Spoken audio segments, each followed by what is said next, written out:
Spider-Man is, without a doubt, tied with Superman as my favorite comic book character.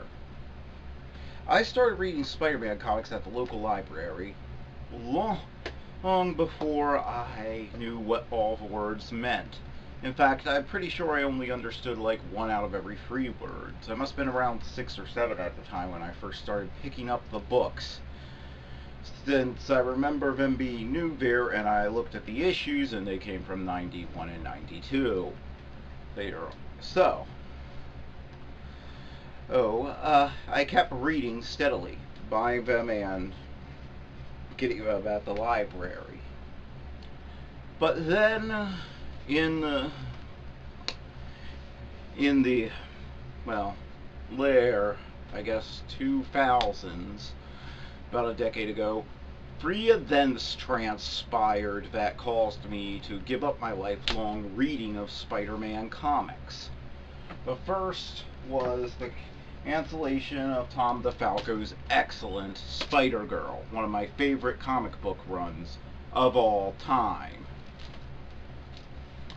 Getting rid of the future timeline that we saw in that book.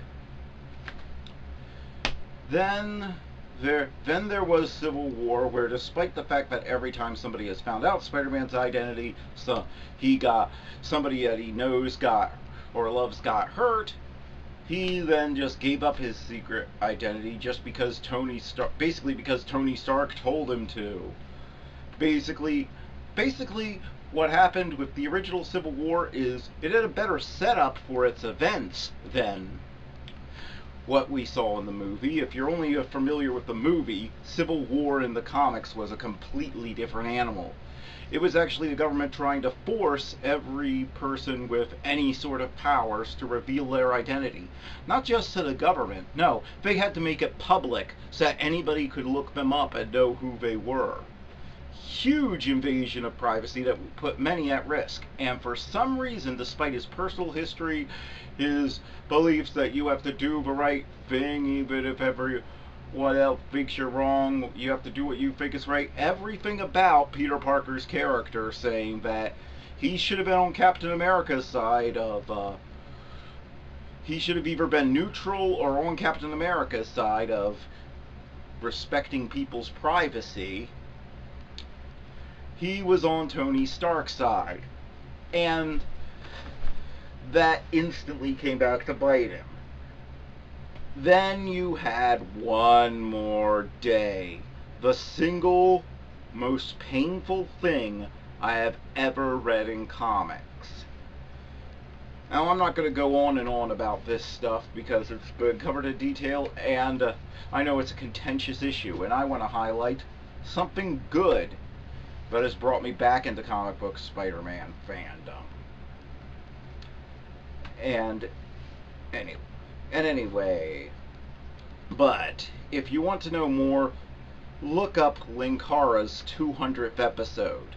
And bear in mind that this whole change was mandated by editors, and that I believe on the original Civil War, one of the reasons Spider-Man ended up on the side he did was that a bunch of editors who didn't actually work on the books just drew up a list and said what heroes should be on what side of the conflict, no matter what the actual writers on the spot or the editors of the book say. And Joe Quesada basically wanted Spider-Man to sell his marriage to the devil so that he'd be more like his teenage self. Because Joe Quesada considered anything that didn't have Peter Parker acting like an immature teenager to be sacrilege. Totally ignoring the fact that my whole generation grew up with an adult Peter Parker. I didn't even know until they started doing some reprints for the 30th anniversary, and later when they did some comics that handled flashbacks and such, that Peter Parker ever wasn't an adult who was married. I jumped in right in the middle of that. So that was the Peter Parker I knew. But he basically said, nope, you've been reading the book wrong, or you don't understand the characters. Screw you, go away. So I went away, and I haven't read a Spider-Man book since this past late summer, when some friends on the Midnight Edge message board told me to check out a book called The Amazing Spider-Man Renew Your Vows. I was like, what's that? And the title is complete clickbait, at least as close as the comic book can get, because it's started in 2015, so a little late to the party. But I am Matt from the past. Originally, I picked that name because I intended this channel never to review anything that wasn't at least 5 years old. This isn't 5 years old yet, but at least I'm reviewing something from the past. Well, anyway. So, I much keyed out the book. It's an alternate universe that was started as part of some big crossover that they did in 2015. I don't know, Marvel does so many crossovers and I can't afford to keep up with them. And I don't have the last 2 issues of the original 6-issue miniseries run. But that's not important. As you'll see, it gets recapped here. Basically, there was a supervillain called the Regent who stole a bunch of superheroes' powers and had them all at once. He was capturing all the world's superheroes and stealing their powers so he could have them all at once and use that to rule the world with an iron fist. Spider-Man and Mary Jane and their daughter and her 8-year-old daughter Annie fought back against the oppression, defeated him, and Spider-Man has now adopted the tech into a suit that taps into his spider powers, but without killing him, that Mary Jane can wear, so that she no longer has to worry about constantly getting kidnapped or something like that. So that's all you need to know. And now let's see, is this book good enough for me to overlook the fact that it's an alternate timeline and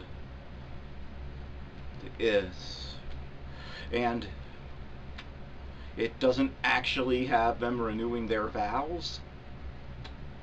Let's see.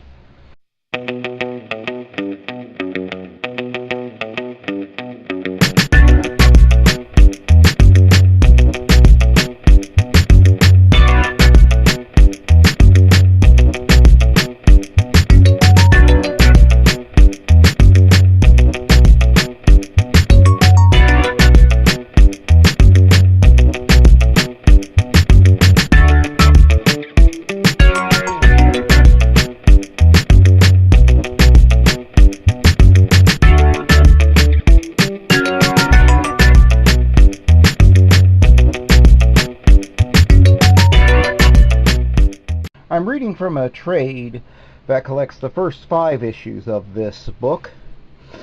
The regular series, of course. There's an ad for the trade that collects the 6 issues of the miniseries that tied in with Secret War.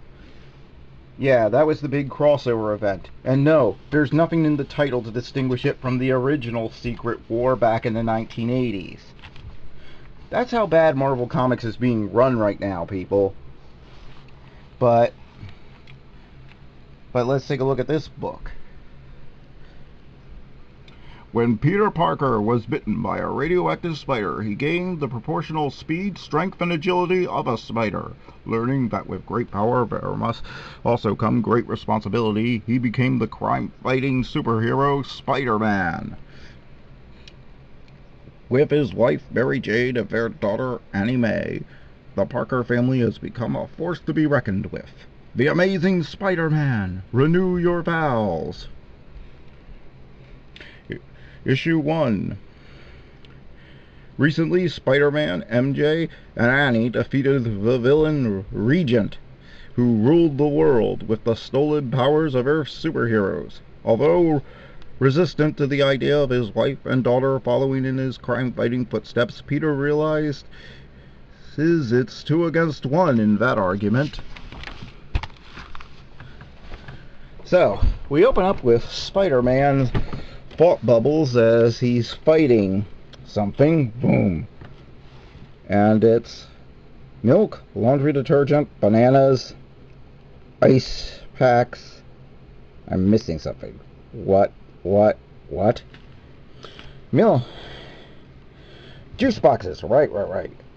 I need to make a list. Why don't I make a list?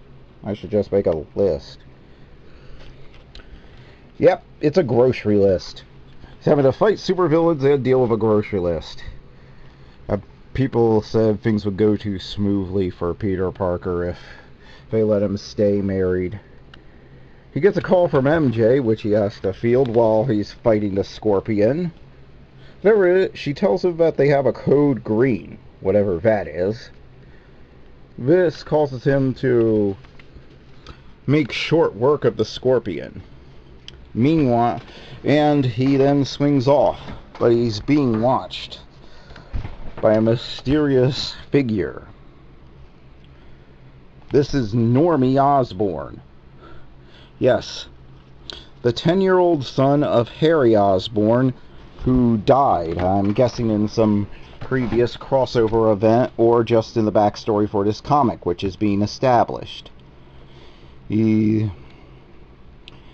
talking to his assistant, Miss January. She tells him that Project G remains behind schedule and over budget. Oh no! Budgetary problems in corporations. This is truly going to be the most exciting comic book of them all. Then again, Godzilla is an official part of the Marvel comic book universe. So for all we know, this could mean that Project G is Godzilla related. Then again, I doubt Warner's or Toho would let that happen right now. Still, that's a dream we can all have. We then find out that Oscorp has the exclusive contract to clean up the Regent's old headquarters with all its advanced technology that was used to defeat the Avengers and all the other heroes on Earth. And what's more, they're allowed to salvage any tech they find. Normie is holding a grudge at Peter over his grandfather and his father's death, so we know this can't be good.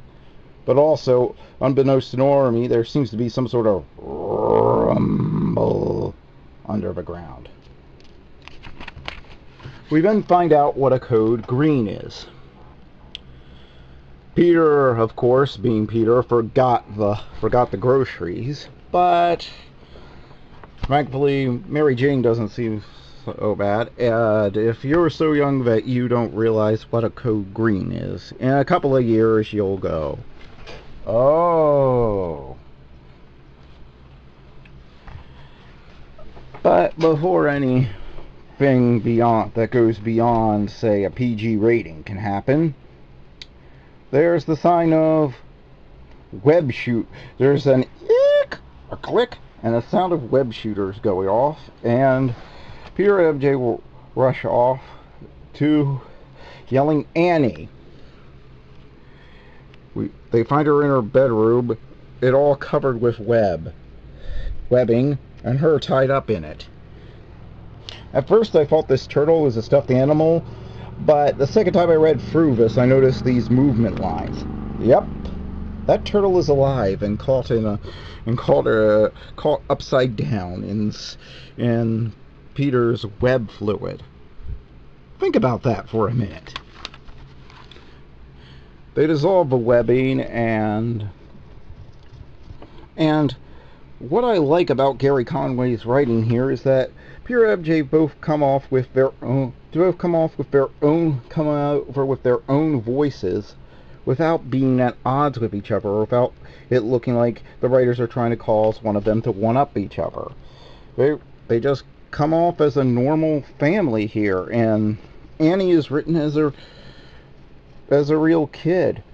At first I didn't think I was going to like this replacement for Mayday, since I had loved Spider-Girl so much, but I enjoy it.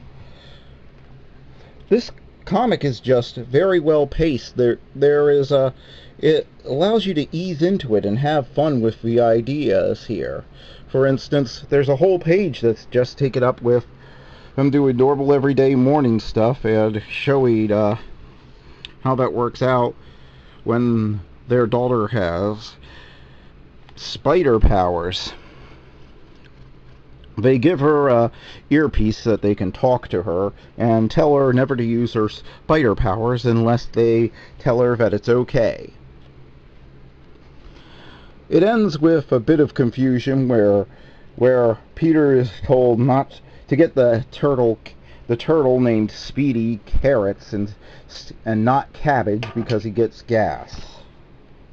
Of course, things are chaotic, and Peter inevitably seems to and it seems to end with the suggestion that Peter is going to get cabbage instead of carrots. Focus. We go back to the Daily Bugle, and I'm just going to do this in its entirety simply because I like doing a J. Jonah Jameson voice. So Suey. Boring, boring, boring, boring. Tell you the truth, Parker. If anyone else walked in with garbage like this, I'd throw them out. But you, kid, I like. I always say you got promise. Isn't that what I always say, Robbie? Yes, Jonah, that's what you always say. Right. So even though it's garbage, just 'cause I like you, I'll buy the batch for, let's say, $2. Wow, Jonah. I'm really speechless. I'm not. For once, just tell the man good job, Jonah, and pay him what the pictures are worth. Where's the fun in that? Okay. Cut the boy a check. $1 grand. First and second publication rights, yada yada. Go on, get out of here. Thanks, Gloria. He's been impossible since he quit smoking. Yeah, J. Jonah Jameson just doesn't work. Just doesn't seem right without a cigar. Then find out Gloria is a friend of Peter's whose son goes to the same school as Annie Mae. And, well, Parker, get over to the Regent's reclamation site. I want pictures if SpiderMan shows up. What? Why would he? Look! The labs! What's left of Regent's tech? It's collapsing in a sinkhole. I need you there now! Parker! Parker! One question he never asked me, probably because he's too busy trying to knock down my price, is how I get all these dramatic Spidey pics he keeps buying. I used to grab a camera to a wall and set it to autofocus with a repeating timer. Yeah, no. After about 1,000 well-focused butt shots, I knew I needed a better way. Enter Busby. Hiya, Busby. Busby is a camera drone I worked up from a kit. I've got him programmed to circle my position at a consistent 10 meters, using my own movement recognition software to keep me center in frame at various magnifications. Result? No more butt shots. MJ thinks I'm wasting my mad tech skills as a news photographer. She's probably right. But where's the fun in working at a lab? So yeah, he has a drone that he uses. Spider-Man using his brain and science skills. Something I always love to see in a Spider-Man story. It gets underutilized in most of the movies. And then something happens that proves why I love comics. If there's one thing Peter Parker's all about, it's having fun. Yeah! Yes. There are about 24 or so little golem men coming out of the ground and a Tyrannosaurus Rex. This is why comic books are awesome, and why you shouldn't try too hard to ground them. Embrace what makes your medium great. Spider-Man's locked in a battle with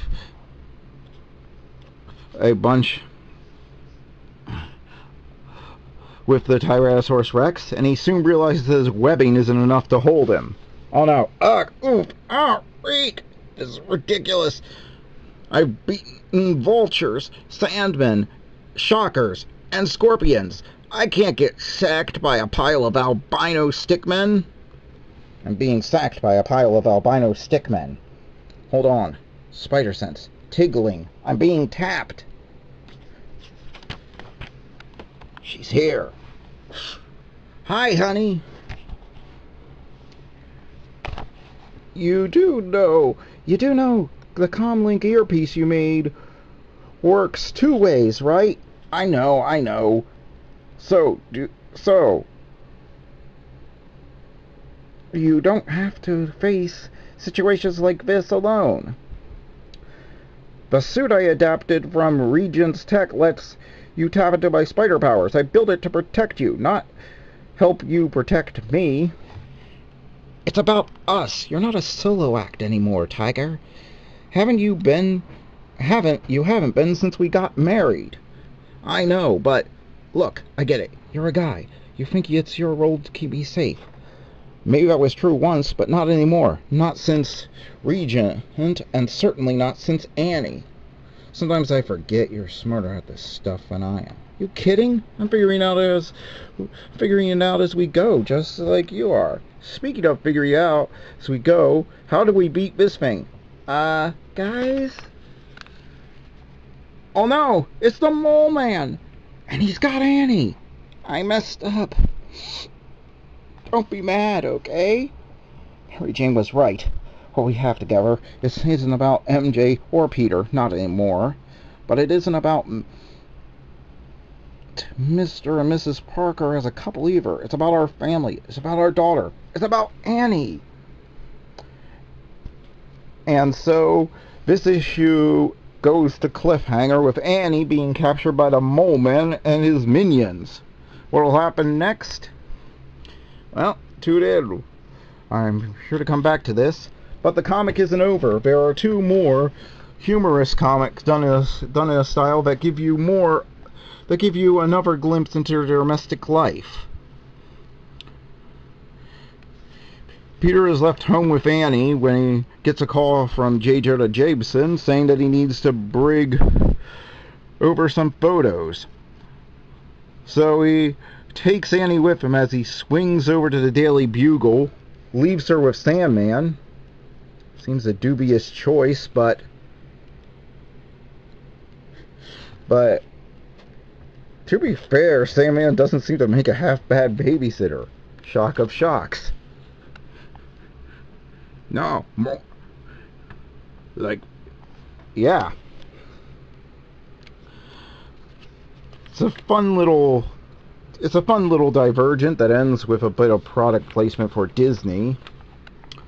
Then we cut to 1 month before this comic takes place, where MJ is trying to decide on a design for her suit at her designer clothing store that she's opened up. It seems that she used her business ties in the modeling profession to open up a clothing design store. And she and Annie are also going over ideas for her costume. They then get attacked by the Rhino, who being the dunce that he is, gets easily defeated by them. He's of course too embarrassed to admit that he got beaten up by what he thinks is an adorable woman and her normal 8-year-old daughter. So you say you went up against all the Avengers? Yeah. Big guys. Huge weapons. Sure thing, pal. They end eating ice cream, and MJ's shop is temporarily closed, keeping in with the typical Parker luck. This comic is pure, unadulterated, brilliant fun. It embraces everything that caught my eye as a kid about Spider-Man comics. It doesn't have to push any envelopes. It doesn't have to. It doesn't have to be. It doesn't have to be. It doesn't have to be ultra bloody. It doesn't have to be any of that. And I'm not saying any of that is bad. My favorite comic book of all time is Watchmen. And I love The Killing Joke. So clearly, I have a taste for the darker stuff in comics. But it embraces everything I always loved about the character of Peter Parker and the character of Mary Jane.